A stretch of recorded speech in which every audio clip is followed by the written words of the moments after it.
Charles III snob Harry et Meghan pour Noël, ces images parlent d'elles-mêmes. Alors que l'on pensait la réconciliation à portée de main entre le roi Charles III et les Sussex, le discours de Noël du monarque à l'attention de la nation et du Commonwealth a complètement rebattu les cartes sur la question.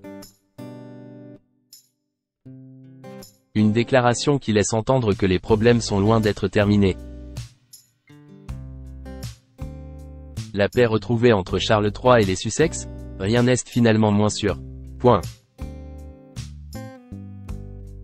Alors que de nombreuses rumeurs laissaient entendre que le prince Harry et Meghan Markle allaient peut-être rejoindre le Royaume-Uni et la famille royale pour les fêtes de fin d'année à la suite d'une hypothétique réconciliation avec le roi. Il n'a finalement rien été, le couple princier exilé ayant privilégié une destination paradisiaque, tandis que les Windsor, pour la 5e année consécutive, n'ont pas compté sur leur présence à Sandringham. Mais cette absence n'est pas le seul indice laissant entendre que tout n'est pas arrangé entre le monarque et son fils. Durant son traditionnel discours de Noël, le second de son règne, Charles III a prôné des thèmes forts comme l'écologie, mais aussi la générosité et la compassion, souhaitant saluer le travail remarquable des personnes engagées pour venir en aide et servir ceux qui en ont besoin. Tout au long de ce discours, le mari de la reine Camilla a diffusé des images d'événements ayant eu lieu tout au long de cette année 2023 et auxquels la famille royale a pu assister ou même participer. C'est cela que le bas a blessé pour le prince Harry et Meghan Markle.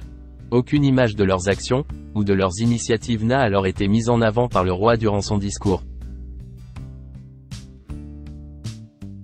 Un véritable camouflet pour le couple princier californien, qui démontre bien que la hache de guerre entre le roi, son fils et sa belle-fille n'est pas encore totalement enterrée. Charles III prêt à bousculer les traditions pour moderniser la couronne. Pourtant, pour ce Noël 2023, le roi Charles semblait prêt à faire de nombreuses concessions au sein des habituelles traditions de la couronne anglaise. En plus de vouloir mettre ses différends avec les Sussex de côté, le monarque aux idées cadeaux parfois saugrenues a convié certains invités supplémentaires à venir célébrer Noël à Sandringham avec eux, alors que le réveillon est habituellement intimiste. Le roi a en effet proposé à certains membres de la famille de son épouse de se joindre à eux afin que cette dernière ne soit pas tiraillée entre ses obligations en tant que reine et son envie d'être auprès des siens à Noël.